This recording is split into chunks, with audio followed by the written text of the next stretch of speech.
Clearly, there's real anxiety amongst the population, both in terms of people's household energy, gas and electricity, but also businesses, especially SMEs, which I am also focusing on. The help we're putting in at the moment, the 37 billion, we are part of the way through. So the help coming in from October onwards, if everybody's bill will get £400 off. That in terms of the additional increase now, sort of deals with about half of it. But we know that's not enough. We've got to do more. I've been working up options. The moment I walked into this building on the 5th of July, I tasked the team with two things. One, let's get this 37 billion out of the door. So if you're a pensioner, you get another £300. The next tranche of the £650 for the most vulnerable households, the 8 million households, is also going out. But the second thing I said was, we know, and I knew then, that Putin will continue to use energy as a weapon, as a way of getting back at us for the help we're putting into Ukraine. We need to remain resilient. We need to make sure that this isn't a sticking plaster, that for the long term, we continue to help the most vulnerable who have no cushion. And that's what I'm determined to do. And we're working up those options for both households and for business for the incoming Prime Minister on the 5th of September to take those decisions. So my message today is we'll get this 37 billion to people's, to help them for now, and then more will be coming because we know this will continue in January and, of course, onto April and next year. And we have to remain resilient, because the message I want to be able to send to Mr. Putin, that the nation wants to send, is this will not work. We will continue to face you down. We'll continue to help Ukraine because you have illegally invaded a free and democratic country. At the moment, you are leaving households to make their effort, to the war effort, as you put it, alone. Warm words are not going to heat homes. How much money is the government going to provide to meet these catastrophic bill rises for millions of people? So we're putting 37 billion now.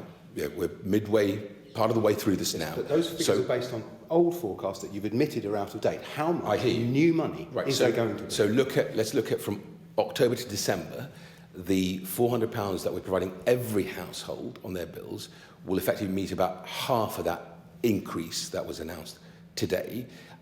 We know we need to do more because actually the most vulnerable households have no cushion, have nothing available to them. So what I'm looking at is how I can target that help for those people, not just to January, but we need to make sure that we're resilient through next year. So I'm looking at all the options of how much more I need to deliver for those households, for those SMEs, for making sure that we have the energy companies. So one of the things that they said to me at the round table that we had a few weeks ago is the wholesale market and liquidity is needed. I'm working with the Bank of England to look at how we can provide that liquidity, because that on its own, they tell me, will push down the energy price cap by about £400 to £500.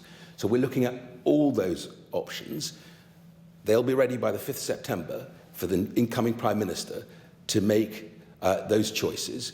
But what I would say to your viewers, that more help is on its way, because we know that the most vulnerable households need that additional help, and I'm doing the work to make sure that that will be in place throughout next year. But it's intolerable, isn't it? You've seen this coming for months. It is intolerable to leave people in the dark because of the internecine leadership election at a time of national crisis. People don't know. They need to know. So look, that sounds like we're not acting on this. When I walked into this building on the 5th of July, that evening, I got my leadership team in this room and said, look, two things. One, we've got to deliver the 37 billion, and that takes operational competence. We've got to get it out the door. So the £400 off everybody's bill coming in. If you're a pensioner, you get £300. The second tranche of the £650 for the most vulnerable 8 million households. If you're disabled, you get £150. That has to all get out the door. And then I said, equally importantly, we know this is not going to end. We know Putin has now worked out that actually this is quite a potent lever. You look at what's happening in Germany and the rest of Europe. We need to make sure there's more support. My preference is for it to be targeted. Why? Because it will give us a much longer, more leeway to be able to face down Putin and send a very important message to him that this is not going to work. We will continue to help Ukraine and, of course, support the most vulnerable families in our country. It's clear, with nothing new to offer the population this morning in terms of support, people are going to have to think about their energy use. They've got no use but to try and cut their own bills through reducing use. Do you think people should start reducing their energy use to deal with this problem, and will you start reducing yours?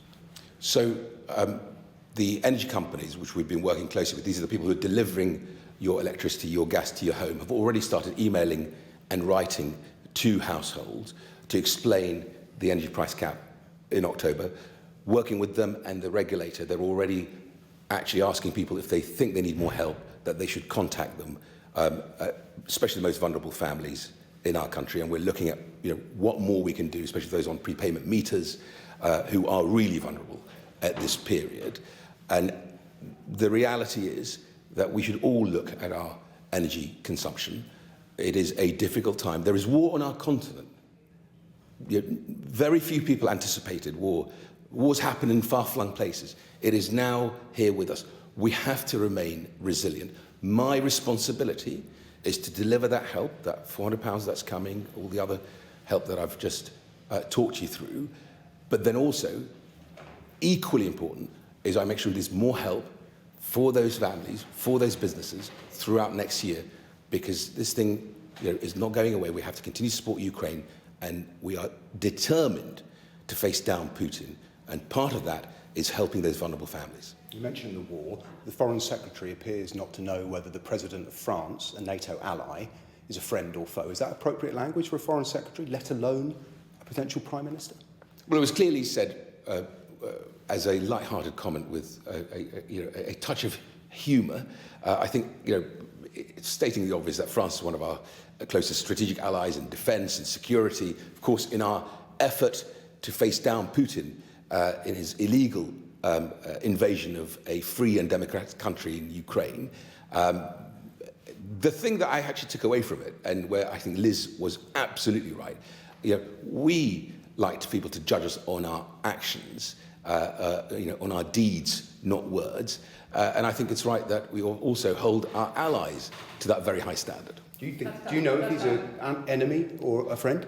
Look, it was a light-hearted comment, and there was lots of chuckles around it. Liz and I both know that France is a strategic ally in defence, in cyber, in our war effort in helping Ukraine. All these things, we work very closely together. But as I said, look, we like to be held by our allies on our actions, on our deeds, not words, as we've done in Ukraine. And Liz has led that effort in facing down Putin and his cronies and sanctioning them. And of course, she will continue to do that as Prime